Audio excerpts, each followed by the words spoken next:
A few minutes, but first, Dr. Benjamin Carson continues to surge in the polls. Over the weekend, he caused a bit of a controversy over remarks that he made about faith and politics. Take a look. Should your faith matter to voters?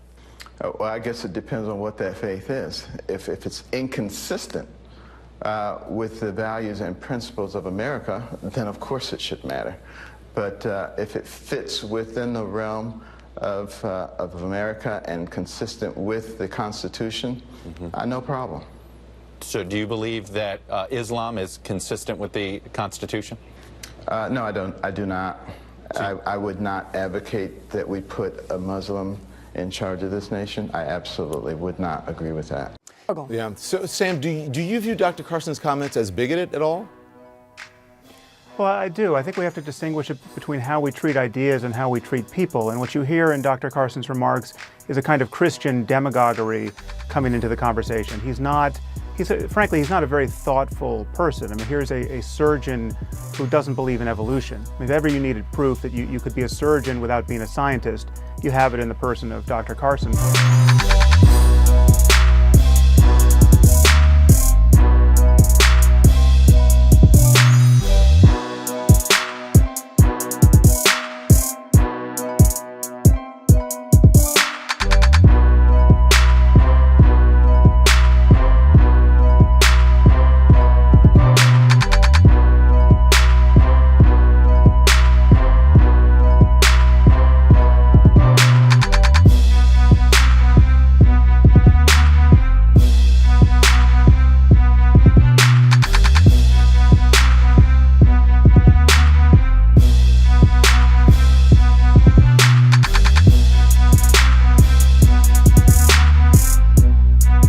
But it's this kind of obscurantism that you hear piping up from Dean now, which gives some kernel of truth to the fears expressed by people like, again, genuine bigots like Ben Carson, or even worse, like the person who stood up at Trump's rally, who was obviously a lunatic, obviously a bigot, should have been shouted down by Trump.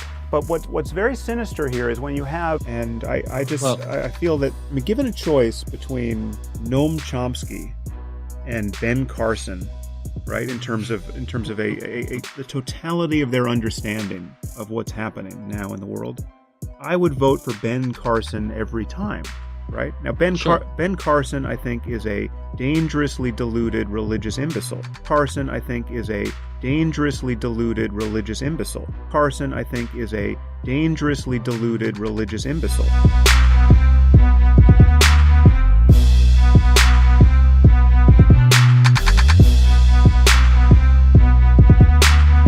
Distinctions in my dialogue with Sam in the book. Sam, I found those distinctions especially clarifying. And let's talk about them now. You two agreed that a jihadist is someone who is trying to impose Islamic rule by violence, and an Islamist is someone who would like to see Islamic rule, but in a otherwise civil society, but does not want to go to a violent level. And then there are these other interesting gradations that are talked about in the book: conservative Muslim, moderate Muslim, liberal Muslim, and those terms are being thrown around today without an agreement on what they mean. Yeah, that was a very clarifying part of our conversations.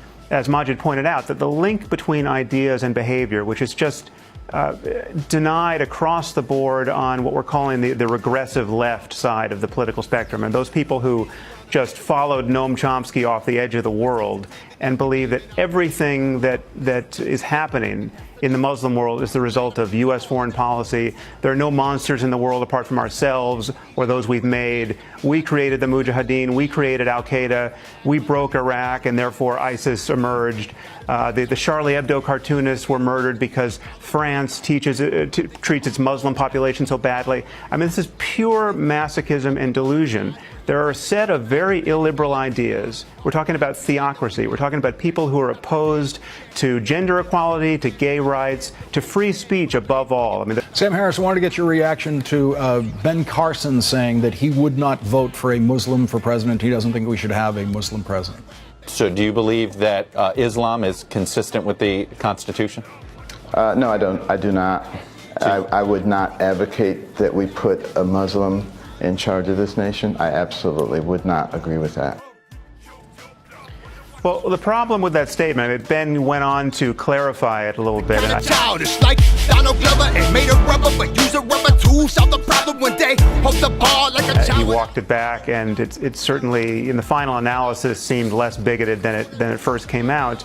But the problem with Ben Carson is that he is a Bible-thumping Christian demagogue himself. He's somebody who thinks that Charles Darwin came up with the theory of evolution because he was led there by Satan. I mean, this is not a rational point of view on world events or on science or any other topic of great importance. So, Professor Craig now has 8 minutes for a rebuttal.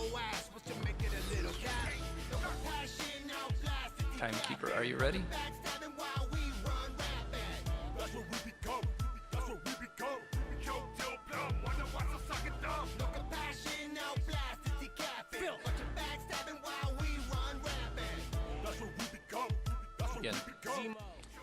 The less moral framework is atheism.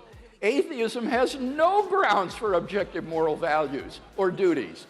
And it's interesting that in that last speech, I was disappointed to hear no defense given of that crucial second contention that I offered against Dr. Harris's view.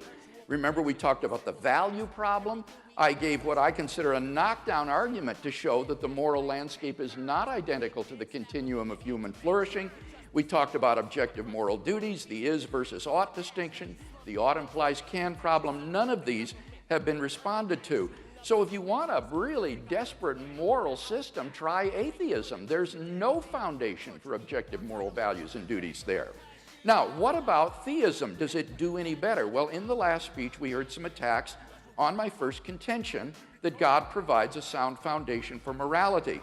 Unfortunately, it seems to be that most of these were red herrings. A red herring is a smelly old fish that's dragged across the path of the bloodhounds to distract them from their true quarry, so they get distracted and go off following the dead fish. And I'm not going to be distracted by the red herrings that were offered in that last speech. For example, in response to my claim that if God exists, then objective moral values exist, we heard that I haven't truly offered an alternative to his view because the goal on theism is to avoid hell. Honestly, it just simply shows how poorly Sam Harris understands Christianity.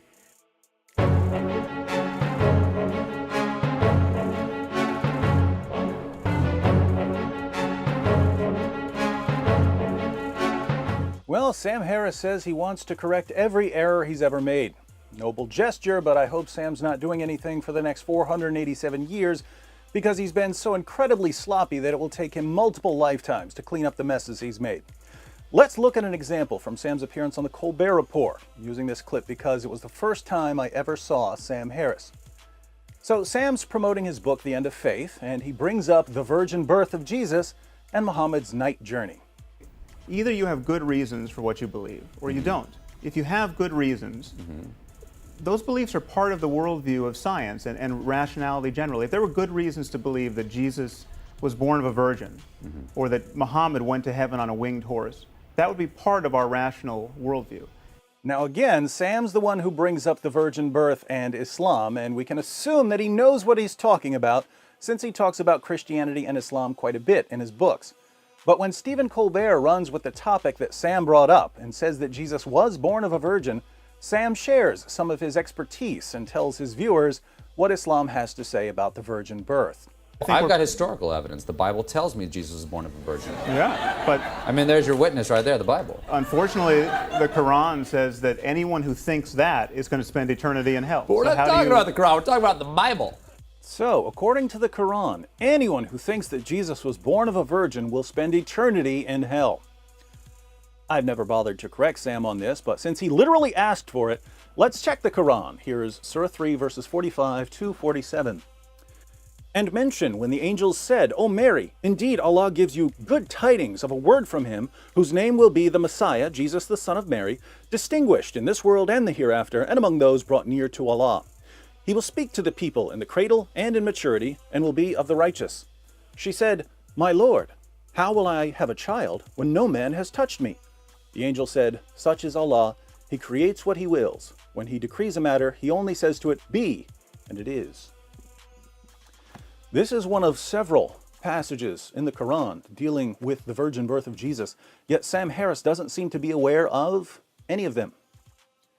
Keep in mind, Sam says this after he studied Islam for his book, The End of Faith.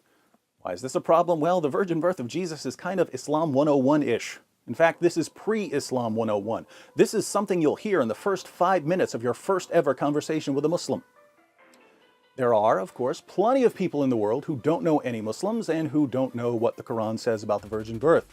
But if you don't know what the Quran says about the virgin birth, you probably shouldn't go on television and start telling people what the Quran says about the virgin birth. Getting advice from Sam about Islam is like getting advice from Paula Deen about Black Lives Matters. You have to be kidding me. There you go. He's calling me a bigot on national television. I didn't call you a bigot. No, he's calling me a bigot on national television. I didn't call you a bigot. I have not. I'm absolutely not a bigot.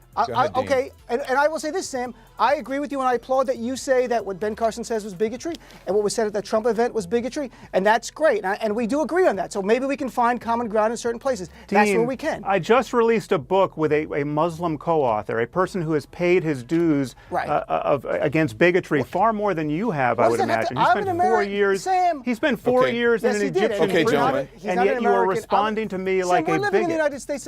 They call people like me bigots, and that is a huge problem for this conversation.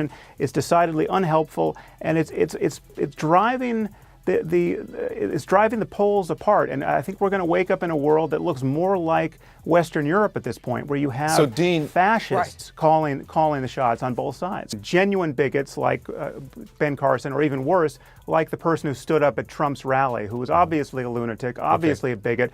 Genuine bigots like Ben Carson, or even worse, like the person who stood up at Trump's rally, who was obviously a lunatic, obviously a bigot. Genuine bigots like Ben Carson, or even worse, like the person who stood up at Trump's rally, who was obviously a lunatic, obviously a bigot. Getting advice from Sam about Islam is like getting advice from Paula Deen about Black Lives Matters. You have to be kidding me. There you go. He's calling me a bigot on national television. I didn't call you a bigot. Carson, I think, is a dangerously deluded religious imbecile.